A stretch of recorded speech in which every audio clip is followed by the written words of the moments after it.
Hello, good afternoon, all. We're trying something new today. This is number one. We'll see how it goes. If it works well, then we'll continue it onwards.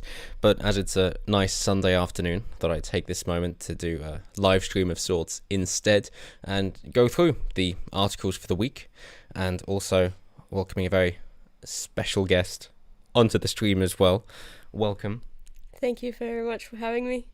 And we're going to go through her picks of the weekly topics as well, trying to welcome more people into the fold, if you will. So it's a much more relaxed thing than what we normally do. And with that, well, we'll jump right in to the topic from yesterday with police arresting 155 anti-lockdown protesters in London. And we bring this up again as there are a couple of things that she'd like to add to it. So go ahead. Well, my thought for the protesters was that it's something that we should all be striving to do as well, and if we don't do it, we risk the government getting more involved into our lives, and we don't know how quickly that's going to happen. But as we'll see with one of our closing stories, we'll see how extreme it can get sometimes.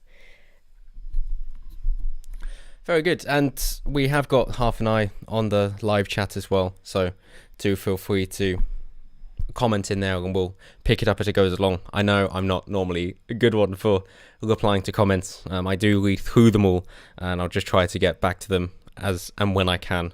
I do apologise, my actual job is taking me 7 days a week at the moment, so I'm pleased that I've got Sunday afternoon off before it all starts again tomorrow. With that, moving on. From Yorkshire Live, we're trying to use different sources for this.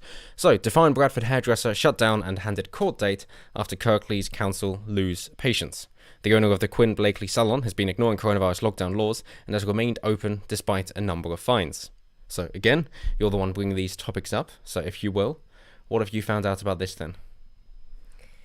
Well, it's just another point of businesses doing their share as well to say that we've had enough, and if you don't stop this, then everybody's in trouble. And I just really appreciate stories like these that go against government despite the threat of fines and shutting down the business as well. It's similar to what we saw with the gym ownership in Southampton. And the point I've made before and will continue to make is that, yeah, of course there are fines, and if people don't abide by the rules, then they're going to be punished for it. But concurrently, of course, there isn't enough support for them if they are following the rules.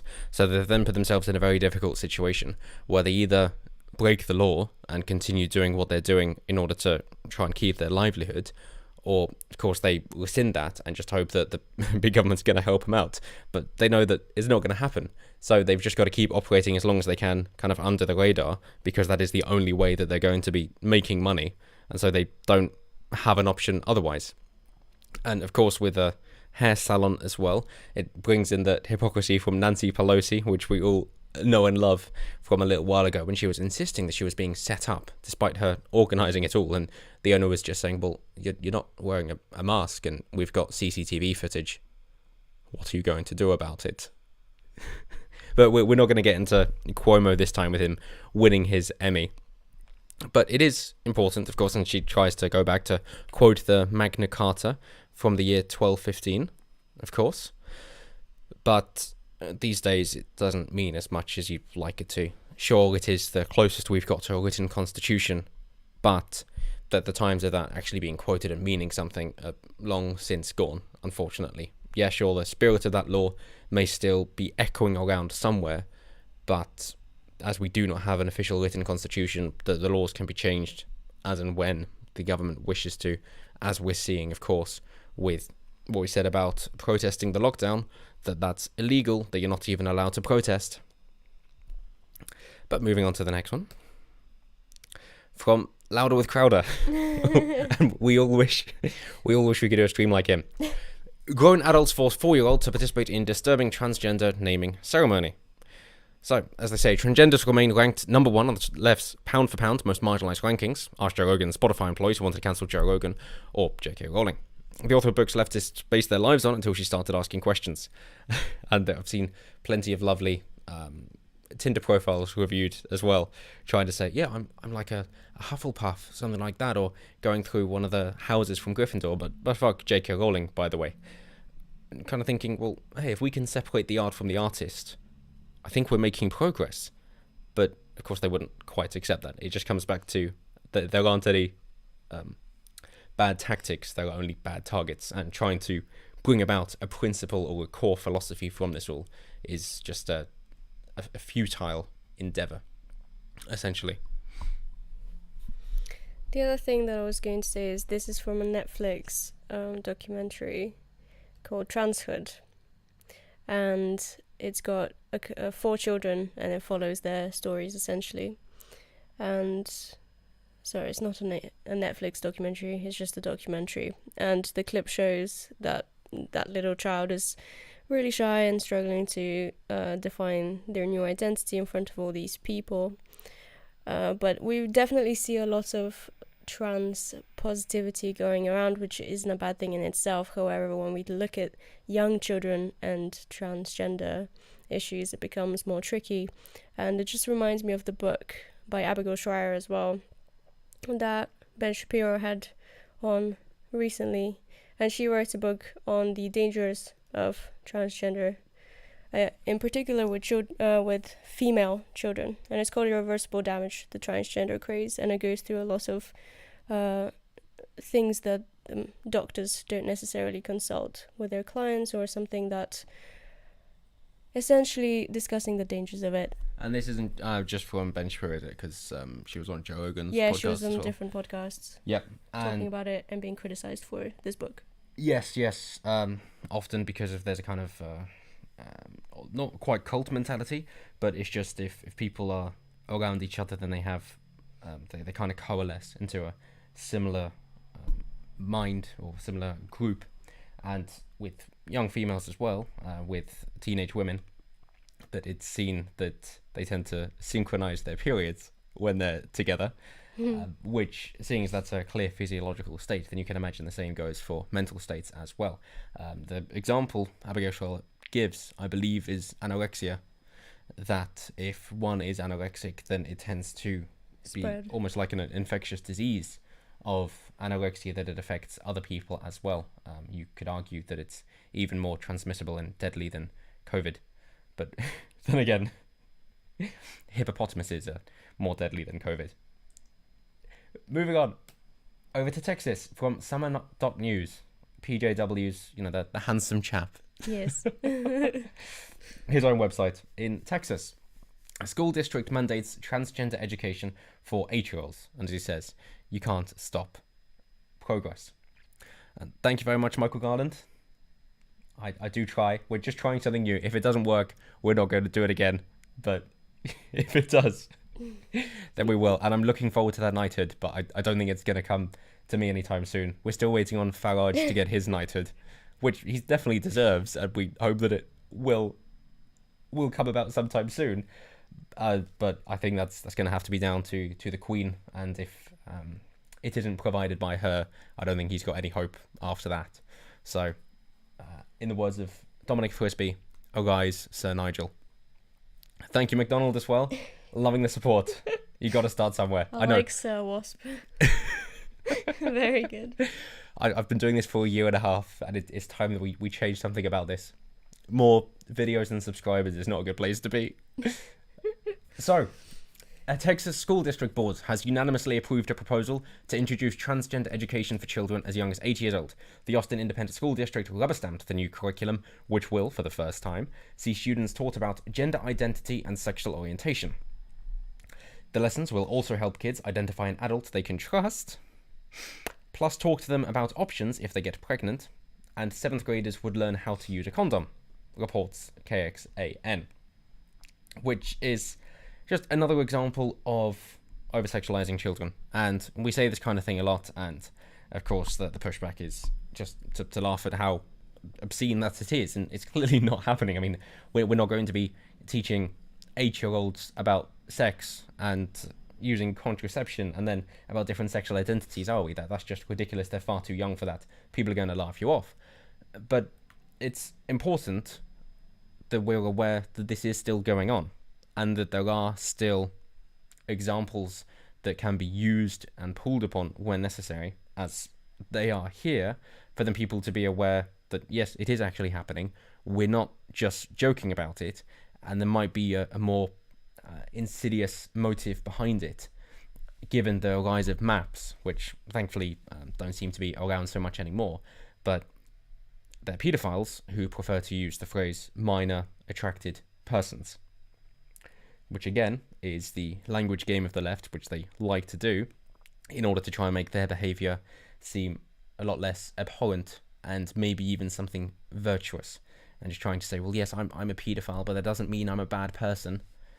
Well, yes, it does. And I'm not suggesting going as far as what Pakistan have decided to sign into law of chemically castrating rapists, paedophiles, but, you know, it's understandable why they would take that action. And it's also understandable why Pakistan would not wish to chemically castrate paedophiles, seeing as their whole country is based upon a man who was a paedophile, as Muhammad, who also, of course, instructed his followers to rape and enslave the widows and wives of the enemies that they faced on the battlefield. So I suppose Pakistan would have also chemically castrated the Prophet Muhammad.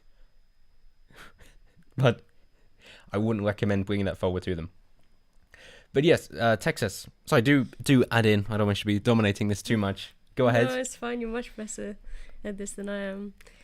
I mean, it's just crazy to see. Oh, look at that. Hashtag Muhammad didn't do nothing. If only he did do nothing.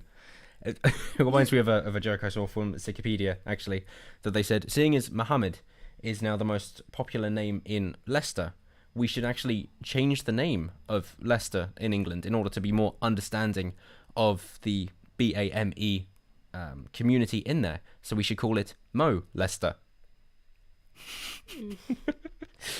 But yeah, sorry, back to Texas. Yes, let's just look at that sentence. The usual answer to this kind of story is homeschool your kids, but similar things are being inserted into homeschooling curriculums too. So it's just, there's no escape from it. You just can't protect your children from this kind of insanity. And that is also something that people skip over, that with the homeschooling idea, it's a good idea and I definitely support it. But there are still the curriculums which need to be followed on a national level, that there are set requirements for children to be taught, in the UK at least. Otherwise, social services get involved because it is viewed as neglect. So if there are so-called key parts of the syllabus that are being ignored for ideological reasons, because, hey, you're not a radical and you're not a bloody nutter, then you're going to be perceived as a nutter and a radical, and hence social services would try to get involved. So it's not as cut and dry and obvious as people might like to think so. It's a similar argument between, so, well, if you don't like the big tech censorship, then use another platform. So, well, you can't.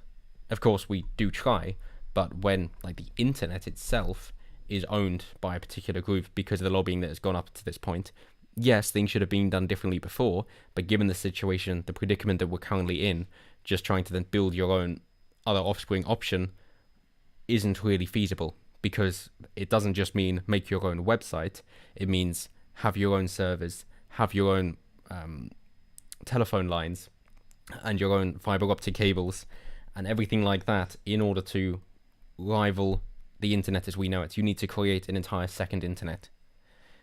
That's the issue with it. But is there anything you want to... Yeah, can I just bring it back to something? It was something that I heard on the Ben Shapiro with Abigail podcast, that essentially schools and doctors are becoming people who can steal your children away from you and report you to social services if you don't agree with them that your child is going through a phase or whatever, and that you know your child best. And they were talking about something that was essentially that if your child decides to change their name in school or use a different pronoun, they don't necessarily have to tell you that. Yes, and that's also, I believe, for children being allowed to decide if they wish to get vaccinated against the coronavirus without the parents being aware of it. And it's just run out, the same as testing in schools, which up until now, the testing has been, well, we're going to test everybody in the school. If you do not wish to participate, then you need to let us know as soon as possible. Otherwise, we're just going to do it and we're going to assume consent to it. but it's being taken one step further with saying, well, the vaccinations can be done without parental consent. Got some more commenters. Oh, yes. Again, from Michael Garland. Keeping channel stats low on here at least means you go mostly undetected by digital thought Gestapo. Yep. I hope so, except when I first started this channel, I made a video about Tommy Robinson about a week or two afterwards, which got a couple of thousand views, and it seemed to just be going exponentially, and I had high hopes for this. And then after that, I get about a few dozen on each video. So I don't know, depending on how tinfoil you want to go, I'm either utter shit at this, which is understandable and nobody wishes to listen, or there is already something nefarious going on, which I view as a badge of honor. If I go, well, hey, that's good. If I'm getting throttled and therefore I'm not getting many dislikes and it's mainly just likes, so people are appreciating what I'm saying, but I'm not being able to break through to anybody else, then I think I'm doing all right. And this has always mainly been for catharsis, sharing the messages that I think are worth sharing and allowing a community to form so we can all get things off our chest that we're not allowed to say at work at risk of facing a tribunal, as I covered for one chat from the Home Office a few days back. And from the river, big ups Wasp News. Thank you very much. We can collab at some point, I'm sure. Anything else from Texas? No, let's move on. Moving on. Still in America. I know, it's great. We're using PJW, a Brit, and then we're still speaking from Britain about America. Perfect. But this definitely isn't election interference, because there's none of that happening in America. So CNN, there are legal and constitutional ways for Trump to stay in office. And if you're looking for in-depth information into this, obviously this is mainly what Tim Pool speaks about. So do go into his, I binge watch all his stuff every day. He does collate it onto a podcast form, so when I'm driving around for work, commuting, I listen to it all. So please do the same. Obviously, he's somebody that I'm ideologically opposed to, given that he's far more left-leaning than me. An Obama voter in 2008, for example, that kind of thing, looking for universal basic income. But he is a very reasonable chap. So, so similarly with Joe Rogan, of course. They're very reasonable chaps, and it's nice to see, even though you do have political differences with people, provided that those core tenets and philosophies are sound, as in, you're not inherently evil based on immutable, unalienable characteristics, and that the US or the UK are not inherently evil places, and you believe in free speech, you can build from there and then decide, well, which kind of fine-tuning ways do we think we should take it, but we're based on the assumption that we're starting from a good place and we want the best for other people. So, with that in mind, props to Tim. Not that Tim Pool or Joe Rogan need a shout-out from me, of all people. So, in a video released before the election, but attracting fresh attention, CNN's Fareed Zakaria explained the legal and constitutional case by which President Trump could stay in office even if he loses the election. In a moment of actual journalistic integrity, which is incredibly rare these days for CNN, Zakaria outlined how Trump could retain the presidency without actually winning the vote. And Zakaria said electors are determined by that state's popular vote, but that this is not a constitutional obligation. He outlined the exact scenario that happened on election day, Trump leading November 3rd, but then mail-in ballots swinging it for Biden. And he said, taking account of the confusion, legislatures decide to choose the electors themselves, said Zakaria before pointing out that 8 of 9 key swing states have Republican legislatures. So, it's set up from the Electoral College, just a quick history lesson essentially, that, of course, you have your vote, that's probably second Thursday in November. It's Tuesday. I forget the exact date now. Oh, thank you, Steph. Appreciate it. But you have it at the beginning of November. And then, of course, you get the certification December 14th. And then it goes through for January to be sworn in on January the 20th.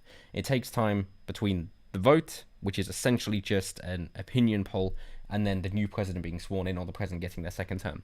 Because in those days, back from 1776, news travelled a lot more slowly. So you'd have it more state-controlled instead of federally controlled. So people would vote, and the person in charge of providing the electoral votes would have an understanding of what the populace wanted. So then when they headed over to the swamp, or the capital, if the situation had changed, they would then change their vote accordingly in order to reflect what the electorate wanted for them to vote towards. Hasn't happened much in the history of the US. I think that's happened 3 times in its entirety, and not in any meaningful manner either.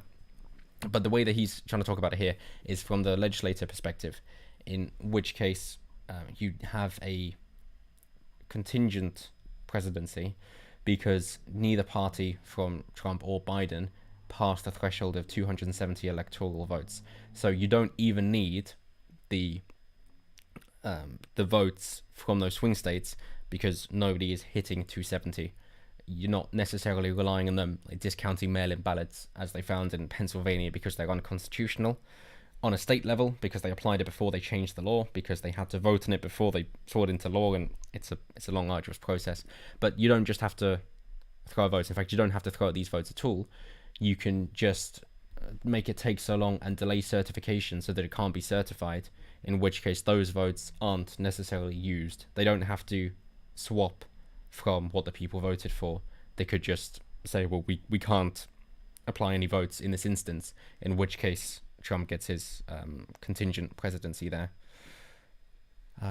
which was quite a history lesson. But yeah, anything else to add? That's pretty much, yeah. Sorry, but have you got thoughts on, is that kind of the mask slipping from CNN, or? Well, it's nice to see that, but also it's nice to know that there is still a chance and it's not being denied by media altogether, because if you're just a normal human being living your life, not immersing yourself in media and YouTube, you might think that it's over, but it isn't quite.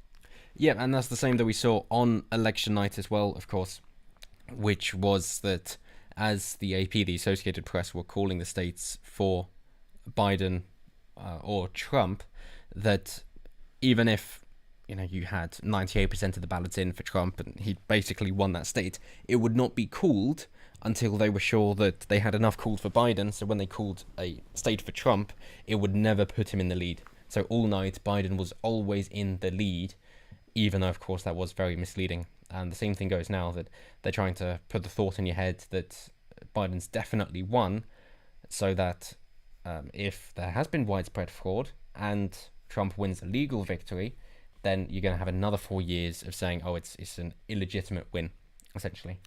So comment from Steph P. What are the chances of Trump actually pulling this off?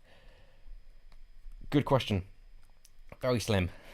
Depending on who you're asking, instead of opinion polls, I'd say go to the betting websites, in which case on the Betfair exchange for the UK at the moment you've got a 1 to 20, I believe it is, which makes about 5%, and in the US for their gambling, which isn't quite the same because it's buying shares of it, it's a peculiar way, they say 9.7%, so it depends on who you look at, but yes, McDonald, almost a perfect storm scenario, certainly. I would say I'm personally 95% sure it'll work in his favor. I'm convinced that if it was a free and fair election, he definitely would have been re-elected. So there have been shenanigans involved, and it just comes down to whether or not the legal proceedings will allow them to be aired, as quite a few courts have just not allowed any evidence to be shown. The idea being that when it's escalated to the Supreme Court, they're not allowed any more evidence. They just have to go and review the case as it was at the time. So by not allowing evidence in initially, it then makes the Supreme Court's job more difficult if they're trying to side with Trump, which you'd almost expect from Coney Barrett and Kavanaugh in particular, being his two picks, while also representing George Bush in 2000 when he won Florida. The time to heal will be over if he wins. oh yeah, asking for unity, that's definitely not going to happen at all. So McDonald's, either way, it's a major mess. Yeah, it is. You can only hope that with Trump's new appointees in, because he's fired off a load of his top military brass and tried to get more people after it came out that they lied to him about pulling out of Syria, that he's trying to reshuffle the cabinet in a way to try and put more power into states' hands and try and remove the American war machine and the military-industrial complex from foreign countries in order to bring it back down to the individual, so that, of course, you haven't got somebody then looking out for you but you also haven't got somebody impeding your process. Michael Garland again, empty victory if Dems win it, but I remain hopeful from what I am seeing. And that's it. Got to have hope. Of course, there are legal costs to be paid for, and Trump's put in millions of his own money in order to try and support it. And that's why you are getting some leftists now saying, well, hey, we appreciate you celebrating, but we could also do with a bit of money for our legal fund because we're a bit concerned of how it's going, which is brilliant news. As I said before, and I'll say it again, what Trump needed to do is sort out the big tech censorship problem with the 230 protections to say, well, hey, if you wish to be a platform, then you don't have publisher rights. If you wish to be a publisher, then you don't have platform rights. So if you want to censor people, then you're also going to be responsible for any libel or threats or illegal activities on your website because you're publishing it, because you're screening it. Whereas, and the point of Section 230, if you're just a platform, it means you're not responsible for what is on your platform, in which case anything can use it and will go after those individuals instead of the big company. And that is what he should have done. He should have moved over to Parler a while back as well in order to get off Twitter. Yep. The Republicans will have the House majority. Yes, they will. You're correct, Steph. And if it goes down to House votes, which it could do, ignoring the Senate, as in for if it is a legal win, then it goes down to the House and each state gets one vote and Republicans are the majority. I believe it's, at the moment, 26 Republican, 22 Democrat. Or 23 or 22, yeah. 22 or 23. And of course they got more than 25. So yeah, the Republicans will have a House majority no matter where the others line up, the undecided, if you will. So yes, if it gets down to the House vote, they will vote for how their state voted, and he will win on that. That is another way he can win. Yes, definitely. But with regards to tech censorship, if he sorted out beforehand, then of course there would have been more coverage of Hunter Biden's laptop and colluding with the CCP, which from opinion polls after the fact, if Biden voters had heard of that, because most of them hadn't, if they had, it would have changed their votes only by single percentage points, but enough in order to flip states. So it's that kind of thing of withholding information, which you could almost say is electoral meddling, because you're controlling the flow of information in order to have a desired outcome, and that is affecting how the election takes place. In which case, you could argue it's election meddling, but I think it's a bit tenuous, and it's similar to what Facebook admitted to doing beforehand, which is by understanding the people using their site, as in, of course, they've got profiles of everybody and even shadow profiles for people who don't have a Facebook profile. They still know the approximation of your character. So then they would use targeted advertising, of course, it earns them more money, but in particular for election day, is any likely Democratic voters will get reminders, hey, go out and vote, it's voting day, and any likely Republican voters, they would try and hide the fact that it's election day. So they're not telling them which way to vote, so that it's still legal, but they are just reminding the people to vote of whom are going to vote the way they want. And that is what Facebook have done before, and probably have done again this time. It just hasn't made the news from what I've been seeing. So, anything else for... No, that's pretty much it. Okay. Moving on, back to COVID, because they're the only two things in the news. But this time it's about schools and children. Imagine being a child right now and going through the system and just seeing this craziness and not knowing what to make of it, and maybe your parents are absolutely paranoid, or maybe they're not, and they're against government and against everything you see in the media. Like, how do you raise healthy children mentally and physically at this time? And this goes back to what we were saying about trying to get the homeschooling done instead. And Patriot Alternative are always adding to their curriculum, and they do have different things in place. It is updated quite frequently, so it's difficult to have a full review of it. But from what I've read through, the last time they updated it, it was definitely something worthwhile, but it wasn't fully flushed out if you're trying to have a solid curriculum to then just teach your children from. They do provide a lot of good resources as well, but it's not as well rounded as it could be yet, but they're still adding to it. McDonald, world is warped right now.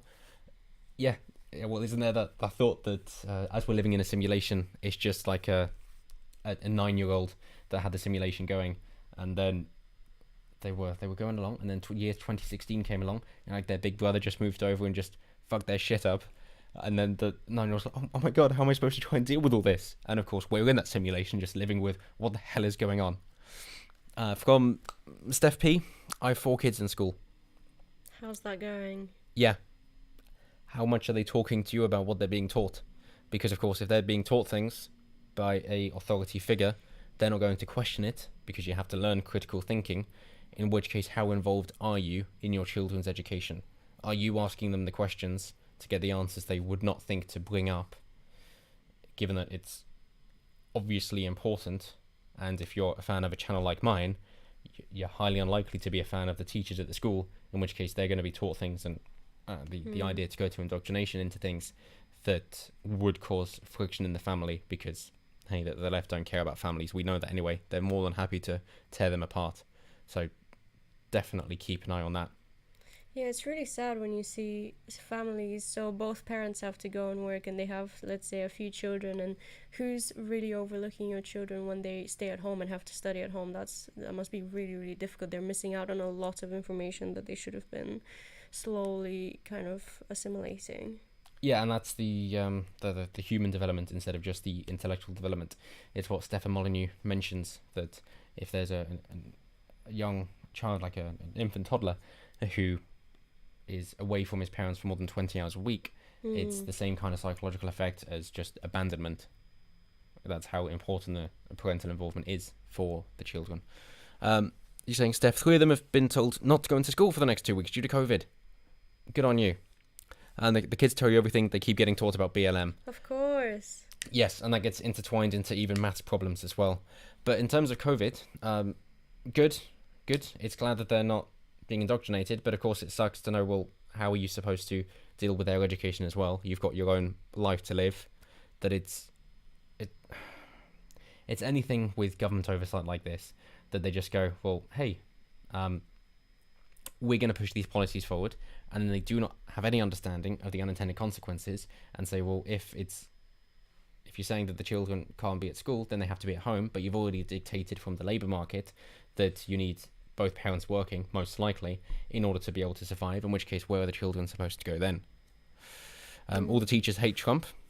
Yes, Steph, I'm not surprised. Yeah. Because, of course, they think he's racist, homophobic, everything bad under the sun, and they have no examples to prove that. However, if you question it, then you're also all these things. Yes, and I think we can all agree that the way that Trump's being portrayed, this fictitious character they've created, is a terrible person. I don't like this character either. It's not Trump, because they've just created the boogeyman. The one thing that I'm going to say about homeschooling, actually, as an idea, I'd love to do that with my future children. However, when I think about socializing my children, like, how do you do that? That must be very difficult, especially if it's a question between political policies at this point, ideologies. If you send your child to school, then they're very much going to think like the school wants them to think, and if they're at home, then they're probably going to think more like you would like them to think. So how do you teach them to socialize with people who don't know how to think?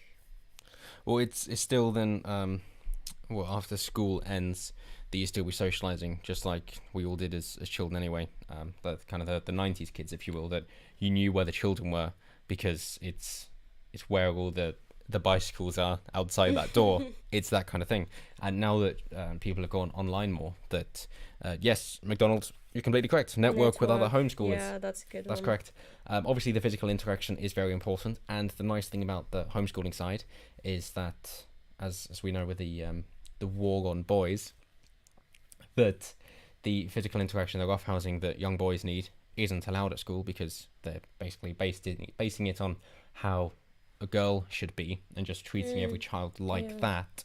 So they do not get the physical interactions that they should be getting, that you can provide as a parent if you're there, or with siblings, of course, because it's your house, your rules. You can allow them to have that rough and tumble and the oversight to know when things are getting serious, because of course they wouldn't know, and then break it up if need be, but otherwise allow them to understand the limits of their body and get the proprioception that is important for life, and from that they have a better understanding of conflict resolution with an immediate other person instead of relying on an overseer in order to do it for them. Mm-hmm.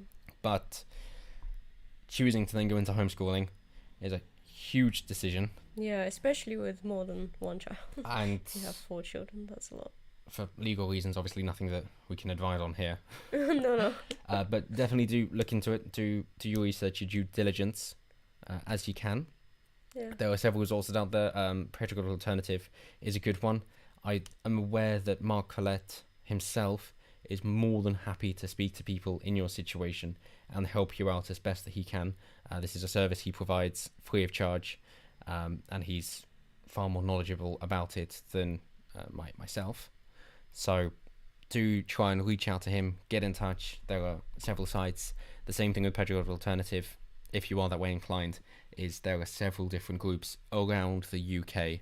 So you might get to the leader of your local area and then be able to speak to Mark Collette through there.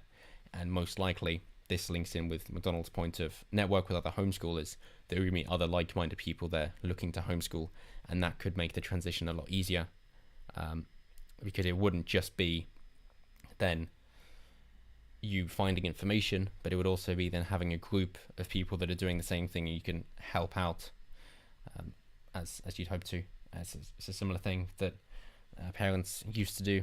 I know back at school when the parents wanted a night to themselves without the children getting involved, that they'd kind of have a group of 5 different parents and just alternate Monday through Friday.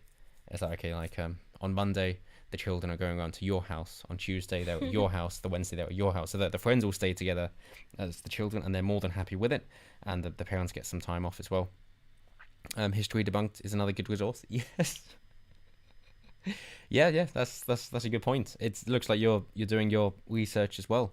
You are doing your due diligence. So at that point, it's just you need to know your own limits. So, for example, how much knowledge do you need before you say yes, homeschooling now? And how bad does it have to get at school for you to say yes, homeschooling now? As in, are you okay with a bit of Black Lives Matter movement? And that's okay because it's important they're told about it, because it is happening. So it's good to be aware of the events.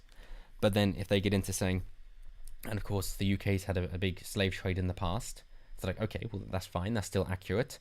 And then if they go into saying, and it was the biggest in the world, well obviously that's not true. And the British were the only ones that did it, obviously not true. The UK's needs to pay reparations because they haven't done, still not true. The UK reparations ended, I think, in 2010, quite recently, around about the same time as we paid off the World War II war debt. So if you were a taxpayer before 2010, then you were paying reparations for slavery. So you need to know the firm point, because otherwise you've got the slippery slope and the foot in the door theory, that it's always going to keep going and you won't realise how bad it's got before you then review what's happened, and it could be too late. So take time to decide what is the tipping point. You'll allow everything up to this point, but as soon as it steps over, you're done. And no one can make that decision for you. So that's the best. But find some like-minded people. Pedagogical Alternative groups are my best bet for that. And good luck. Keep us updated. Definitely. I'm very intrigued to know how it goes.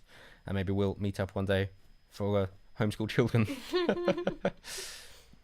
So back to yes, the pupils knowing that something's wrong. School and COVID. Yeah, 1 in 5 pupils in England were out of school last week, mostly due to self-isolation. Similar position to yourself there, Steph.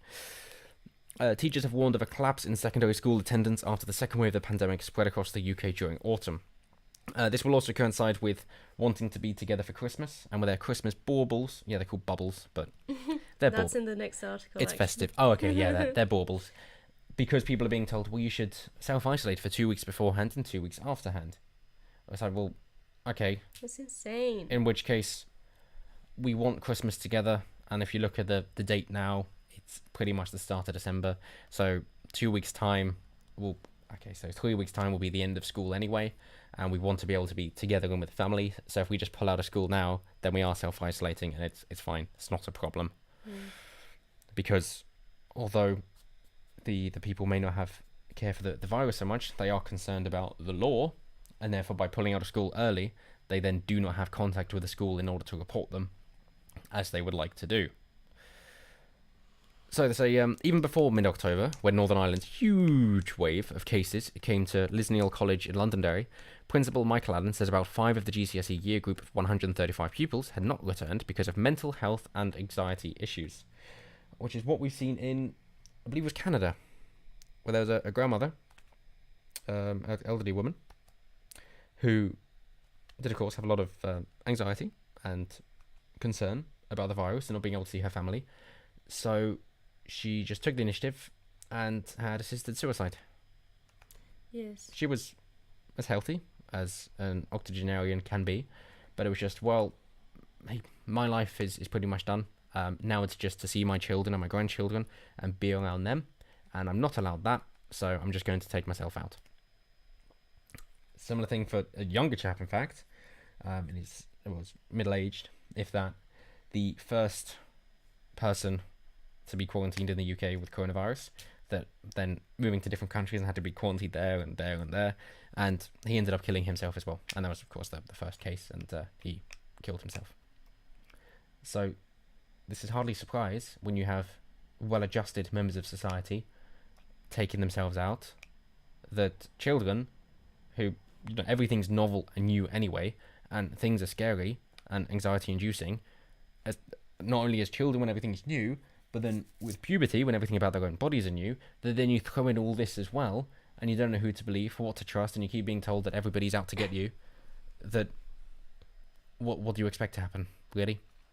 And it's just the lack of thought from the authorities that be, from the government, with their broad sweeping generalizations and policies, not understanding how it will affect individuals. And that's why we always say, smaller government's the better way to go. Let us make decisions for ourselves, and we will take responsibility for that as well.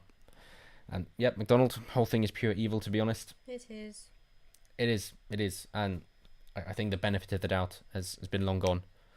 Maybe back in Easter, maybe we were thinking, yeah, okay, there's a scary thing. We don't know how bad it's going to be. It could be like MERS, which would be dreadful, that had more like a 10 to 30% fatality rate. And if it was like that, then bloody hell, strap in. And it wasn't. So after we realised that, it's like, okay, cool, let's all relax now. But they wouldn't let it. Continue the scare. Exactly. And it just kept going on.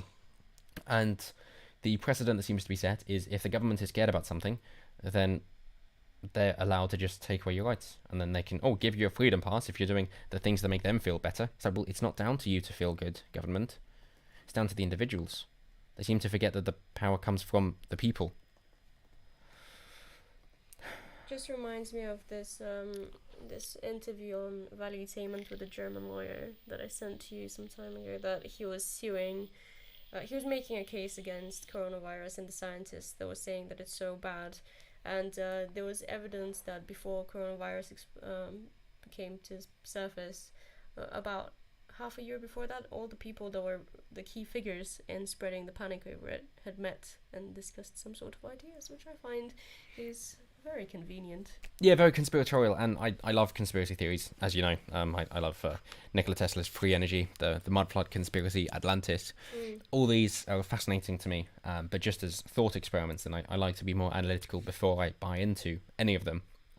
And the same goes here, that you've also got to think that, yes, of course, the powers that be are going to be in communication with each other, because they are the powers that be, and they're going to be conversing with each other a lot. Of course, they're going to convene and commune, and therefore, when something happens, they probably are aware of it before anybody else, and so it's hardly a surprise that they knew about it and they were all together, because that's what they always do about everything.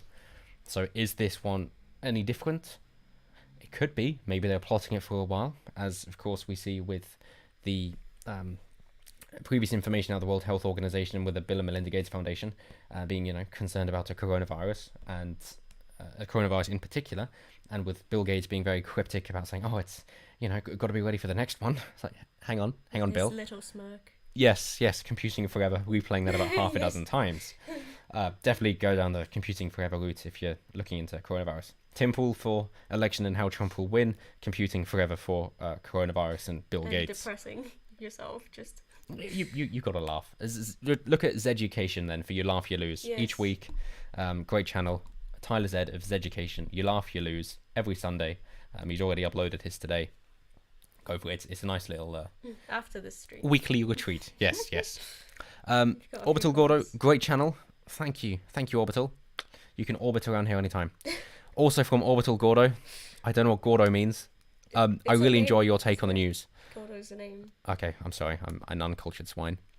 I'm sorry if it's not Gordo. Though. Thank you. I do try to have a novel take on the news, so I provide value that you wouldn't get anywhere else. Otherwise, don't watch me. And I'd like you to. And then from McDonald's, the official line is so ridiculous that conspiracy is the most plausible explanation. And That is what I think. yes, yep. And it's almost Occam's razor. That it's like, well, it's not really a conspiracy.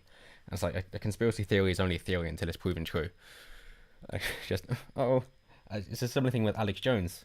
That of course you think, well, Alex Jones, he's the nut job conspiracy theory. I was like, yeah, but we seem to be living in a world where what Alex Jones says is true. And maybe then he wasn't censored for being a conspiracy theorist, but he was censored because what he was saying, people were actually starting to listen to and realizing that what he was saying was true. And maybe initially it seemed like a conspiracy theorist, but of course his ideas go back decades and they're only just coming out, like with Epstein, that he's been talking about for 2 decades. And he's a conspiracy theorist that there's a paedophile island, and yet now we know that that's true. So maybe that's why he got censored instead. And first monkey in space was called Gordon. Yeah, there you go. That makes sense. An obscure reference. Yeah, I like it. Well done. Good job. We've all learned something today. Yeah. Thank you, Orbital. Wonderful. So yes, anything else to add to this article? Well, no, I think it just swiftly covers the other one as well, really. That is the closing of schools for Christmas. If you just click on the next article, you can have a look at. So the union's getting involved, I guess. Oh yeah, all the union. Which union? Which teachers' union, I presume? UCAC. Right. Okay. UCAC teaching union. Yes. So schools must be closed early ahead of the festive break to help children and teachers avoid having to self-isolate on Christmas Day, a union has warned. The UCAC teaching union said coronavirus cases in schools could force whole class bubbles into self-isolation over the holidays. We saw that, of course, with Black Friday. People rushing out to the shops before the new tiered restrictions from December 2nd. So we're supposed to be in lockdown now, and then it's supposed to be tiers from December 2nd. Mm-hmm. And then we're supposed to have a respite for 5 days during the Christmas period. And then it's supposed to be tiers again. But as Nigel Farage just pointed out, this new tiered system is lockdown in all but name. Exactly. And also... Wait, I was going to say something. Never mind. Yep, okay. But the difference between the tiers is just like, the lowest tier is lockdown. And then they just get even worse and worse and worse from there. And let's not forget the initial idea with the lockdown, where they were trying to dictate how far away you were allowed from your home, because it's like, there's no reason for you to be going more than 5 miles away. If you're exercising, then you can exercise within that area, and you can only go outside once for exercise. And this isn't as bad as we're seeing in Australia, of course, where people are locked in, like in Melbourne, into their tower flats without knowing. They just try to go downstairs, and the police are there saying, "Yeah, you can't leave." Like, what now? You're in lockdown. From when? An hour ago. Until when? About a week. So I'm not allowed to leave for a week. Yeah. You're not allowed to walk your dog either. No, well, of course not, because that means going outside. But if they don't care about humans, what makes you think they'll care about animals? Veganism. Okay. Michael Garland, Google says first monkey was Albert. Bound to be fake. No. Right. Oh no. Fight it out in the comments. Not another conspiracy. Get a bit off topic here. But I like it. Why not? Let's bring in another conspiracy. Maybe it's just Albert was jealous of Gordon, and so Albert, after he came back, he just changed all the articles to put himself as first. But Gordon was the one true first monkey. So there we go. Unless, of course, you want to go into the thoughts that the V2 rockets from the the Germans in the Second World War were the first ones into space, into low Earth orbit at least, as they kind of were, and that's why they didn't come back down from Peenemünde, and also why it was the same guy, Werner von Braun, that designed the V5 rocket, who designed the V2s, then put the first man on the moon.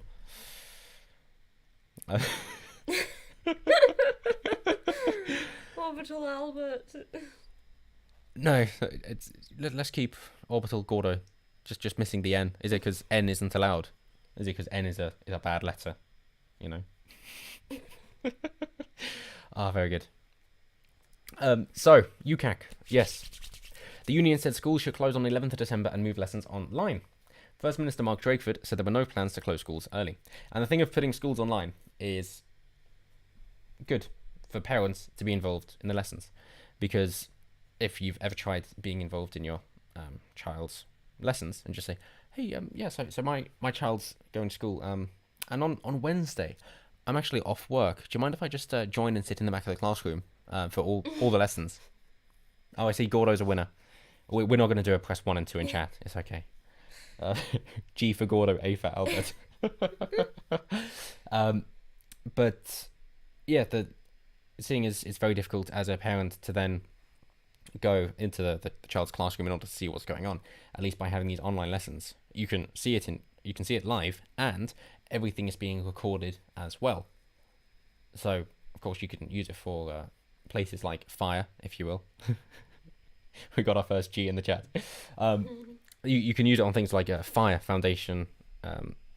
Is it not Fire? That's retirement early. Isn't yes, financial independence, retirement early. I forgot the name, but there's one for like campus reform. I thought it was Fire, but they use their own sites in order to try and show what is going on in campuses for people to then decide if it's one that they wish to go to, and exposing Marxism of college professors. That the same thing can be done in the UK with teachers, even if it's just in early stages of life. Seeing as I believe it could have been Socrates, it was one of the Greeks, that if you give me a boy until he's 7, I'll give you the man. But it could have been Aristotle. That those formative years are so important that it's vital to know what is going on for the children, because it dictates what they're going to be like as an adult. In other news, Michael Garland, SpaceX launches S9 tomorrow for major test. I'm in two minds about this, about SpaceX, because of course Elon Musk now being the second richest man, with Tesla being most valuable car manufacturing company, even though it delivers so fewer than like Toyota, for example. And is it mainly for its batteries, in which case fair enough, or is it because people are in love with the idea and he's a good showman, and it isn't actually the company that's worth investing in? And is he basically just Iron Man? Because of course the films were based on Elon Musk. They had a sit down interview with him and based it off of him, because they thought, oh, an eccentric billionaire, let's pick Elon Musk. But I am nonetheless intrigued to know where it's going to go, and if he is going to be responsible for the first people on Mars, as from his Joe Rogan podcast, he's clearly very concerned about artificial intelligence, but at the same time working on Neuralink, but seems to be thinking that people are very obvious, predictable, and can be controlled, and that is something that concerns me, that Elon Musk isn't as libertarian as I'd hope. He is still very intellectual in that regard. Orbital Gordo, again, looking forward to tomorrow's Starship flight. John, hey, John. New username by the look of it. Are you okay? Listen later. Thank you, John. Yes, please do so. I will try and make this a weekly thing. We'll aim for about 4 o'clock every Sunday afternoon to make a break from the daily videos, as this one seems to be going fine. And then we can get the articles in through the week in order to discuss. But I didn't want to make a big thing of it this time, just in case it didn't work at all. So, yeah, all being well, we'll do the same thing next Sunday at 4 o'clock with the news for the week. But yeah, do listen later, and we'll hopefully welcome you to start the next one.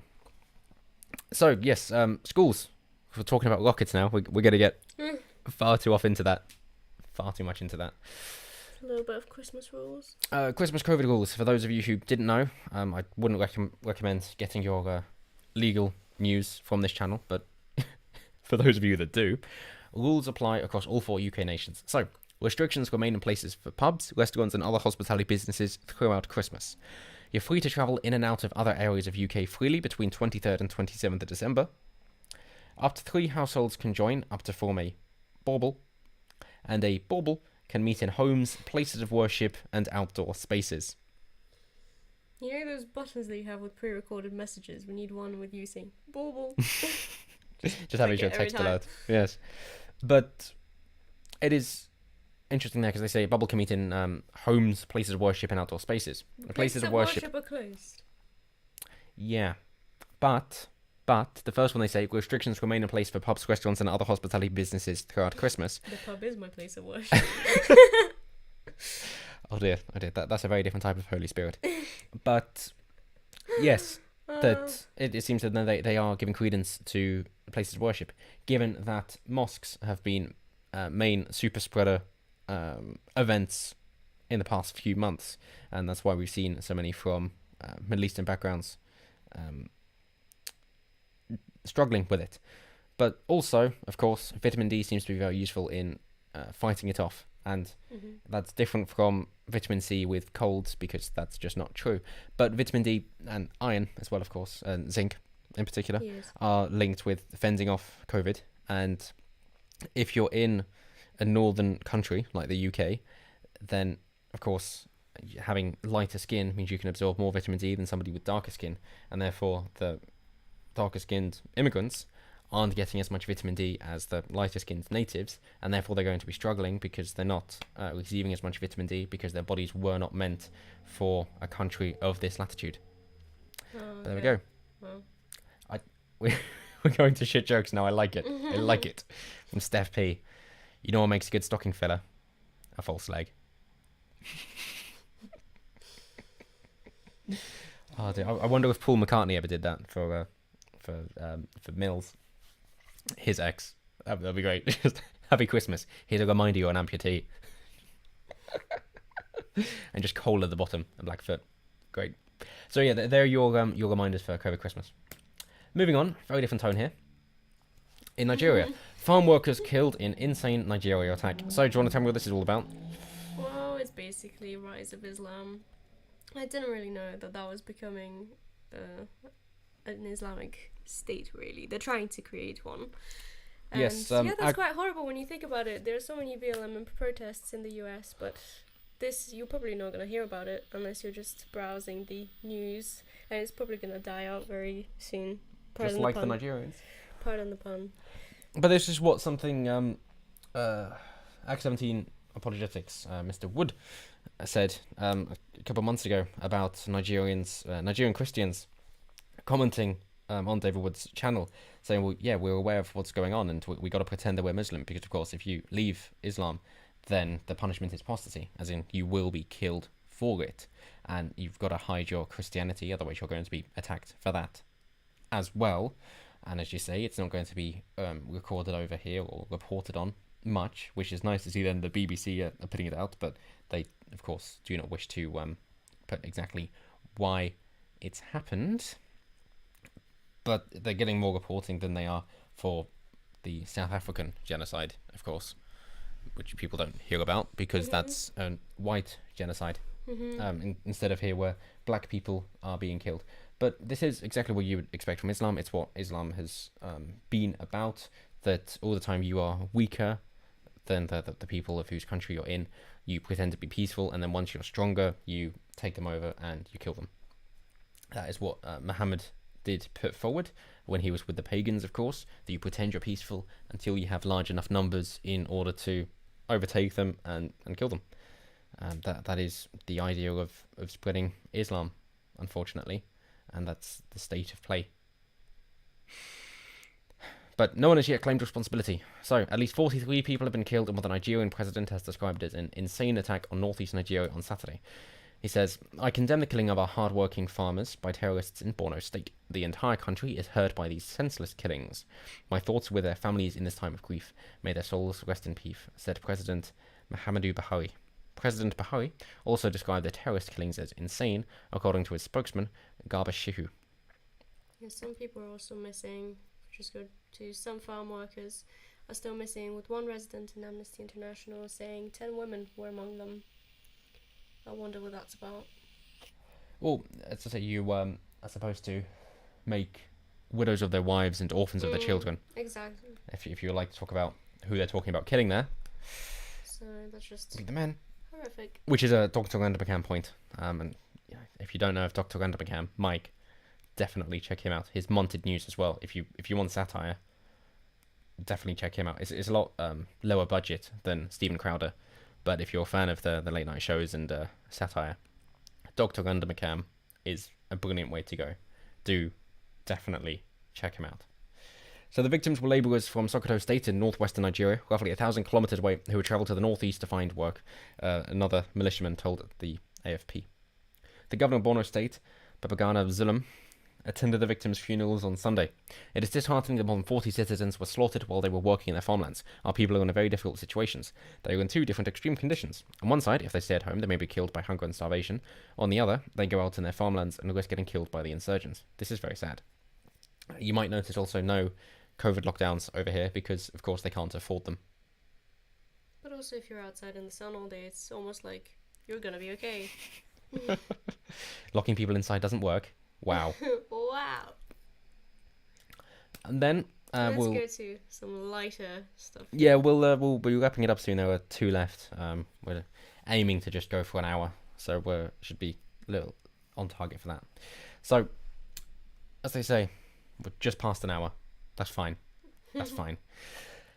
Too much talk about rockets. American football. And monkeys. And monkeys, of course. Hey, we're just talking about Nigeria. Don't you dare. Oh my god. American football. Sarah Fuller makes history as first woman in a Power 5 game. I know nothing about American football, so go ahead. I mean, I just find it funny that if you scroll down a little bit, Yep. where it says her height, just a little bit more, a little more, a little bit Yep, more, a little bit more. a little bit more, Okay. a little bit more. There you go. She's 6'2". I mean, if Yeah. you were to pick a representative of the female gender, surely you would pick someone a little bit more female. You're picking a player who is very much capable, well, much more capable of dealing with a game like this. What? Well, isn't that the point? You don't pick an average person, you pick an athlete. It's like if you go to basketball, it's like, oh, these people are 7 foot. That's not very representative of men. You should be picking someone who's 5'11". Well, they're going to be shit. An athlete isn't an ordinary person. Yes, but I mean the argument of women belong in the game. Well, not all women belong in the game. You have to be a very specific kind of woman, and that's still putting restrictions on it. So you can't just be as inclusive as you pretend to be. Right, okay. But isn't it just that the top performers are saying there's no difference between men and women? That's the idea, that a top performer, that sex wouldn't make a difference. And Billie Jean King chimes in, and it's difficult to say with a straight face. It was also remembered as the winner of the Battle of the Sexes tennis match against a man in 1973. Yes, and he threw that game for money reasons, didn't he? Very interesting. That's another thing that we forgot to say. The game that she was in, this Yes. lady, they lost 41-0. They did not score a single point. So, yeah. Yeah, very good. Was that like when the under 15 boys football team beat the women's national football team? I think it was Paul Joseph Watson commented on it a while back. I forget which team and country it was now, but they won like 5-0. Flower power incoming. Yeah, women belong in the game. Yes, I'm almost tempted to go into Firebug just to change what she's written there. Yes. And there she is. So good on her. Well done. Good luck. I mean, she's clearly not doing good enough at the moment, but she's not going to get dropped from the team because she's a woman. Maybe her idea is to go the same way as Kaepernick, but for women instead of blacks. Maybe that's her idea. And then last, silly one but not least, to show us out. my favorite one, and yet very sad. For actually. the king to leave the building. Elvis impersonator's solo house party crashed by cops. This has been off my radar entirely. He was all shook up after those fools rushed in. There's a tiny video where he is singing Elvis songs, and the police just literally walk in, and he's like, "What?" Lots of expletives and So swearing. what exactly happened? What's the context?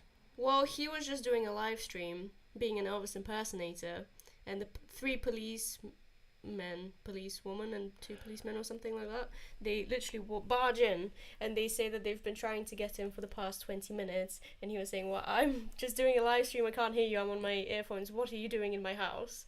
So basically, and there's some theories that basically some people complain about the noise, thinking that there's a gathering, so they're technically allowed to go in if they think that there's someone with COVID that is having a huge gathering, because you're putting people at risk.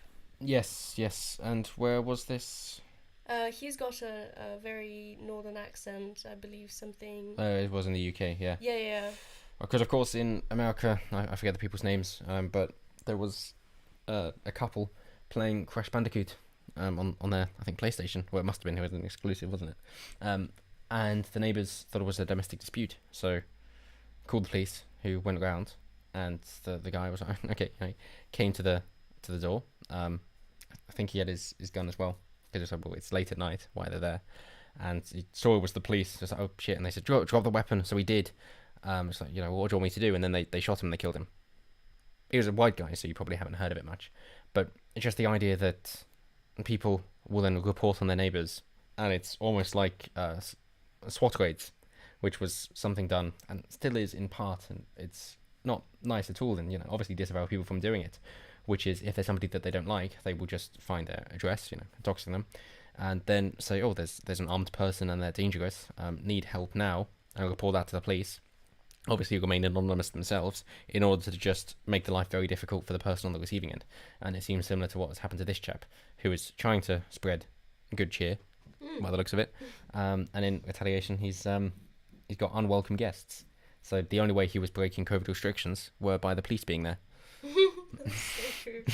That's so true. So the last one said New Zealand local under 15s, I believe, going to Michael Garland. Thank you. Yes. Steph, the trans competitors issue is not fair on women. Well, no, of course not. That's why I say you pick a third league for them, or a fourth if it's male female or female to male. But funny thing is, the top league isn't discriminated based on sex. It isn't the men's, it's just the people's. That's it. You've got like the NBA, the National Basketball Association, which is for the top players, and then the Women's National Basketball Association, which is for the best women of basketball. Same thing goes for all sport. And tennis, of course, given there's Billie Jean King, and Formula One as well, which is just driving. Even chess, that they've got the best players, and then they've got the women players. And that's how they do it. It isn't men's and women's. It isn't. It's just the best and then the women's. Because men and women are different. That's why. And, well, when it comes to sport, women are better at long distance swimming. Long distance swimming? Women are better at, yes. Because they have a greater proportion of fat, which helps keep them afloat. Like boobs. Really? Okay. Yep. Okay, cool. That's something I can get into. There you go, for what it's worth. And McDonald's, the IQ cap for the police must be at an all-time low. Well, yeah, the thing is, when you wear masks for too long, then you inhibit your oxygen flow, which means your brain doesn't function properly. So, yeah. But also, you've got to think of what kind of neighbours would do that. If I heard an Elvis impersonator next door, I'd open my window. Oh, joke! No, I meant if your neighbours reported you, you should be thinking, I need to move. Oh yeah, fair enough, definitely. And neighbourhood. Go on to the days when you could just like knock on somebody's door and say like, oh, the music's a bit loud, could you turn it down? Or like, hey, is everything all right in there? Why have those days gone? Why can't we go back to that? That if someone is playing music loud, you just say, hey, sorry, would you mind quiet down a bit? Like I've got a hangover, or my child's trying to get to sleep, or I'm trying to do some work and I can hear you through the walls. Would you mind just like for the next hour or so, or can you just wait till tomorrow? I'm away at this time, so when I'm out, there you go ahead. But if you don't mind, just for the time being, let's sort it out. We got some more comments here. Steph, your computer beat you at chess. In a way, I'm glad that your computer beat you at chess. Otherwise, it would be a very shit computer. McDonald's, women have cuties. Yep. Yes, well done. I suppose that's the trans issue. Steph P, beat it at kickboxing. Very good. Yeah, I should have Should have read that more as a second for a joke. Yeah. Sorry. Yeah, at least Garland got it. McDonald's, or next time you need a poo, give them a visit. yes, but, almost like not like a turd burglar, but yeah, just dropping in. Oh, a turd. Do you know what a turd burglar is? No. What is that? This will be to wrap up then. Oh god. A turd burglar is like if you're in a public restroom and there are several cubicles and you need to poop, so you go into one of them and you're making it happen. You're pushing it out. You then hear the door open and somebody else has come into the public restroom. That you don't want to make the plop splash sound when somebody else is there, so you suck it back in, making them the turd burglar because they've stolen the turd. That's really, really. And then McDonald's a turd merchant of shorts. Shorts. Shorts. A turd merchant in your shorts. I was just thinking you can leave the poo in the Christmas stocking. Yeah, along with the fake leg. Brilliant. Perfect. There you go. Sorted. Christmas is sorted. Running down. But that's about it for this week. I think that's all for me. If you liked it, let us know, and she will be a recurring guest. Oh, thank you. Allow your own catharsis and maybe speak more next time. Yes. Last one's coming in. Too much info. Yeah. Get the police to remove any toilet lodgers. Yep. Yeah. Or ought to be scrap that from the captain's log. Anyway, that's it from us. So thank you all for hanging out. It's been nice.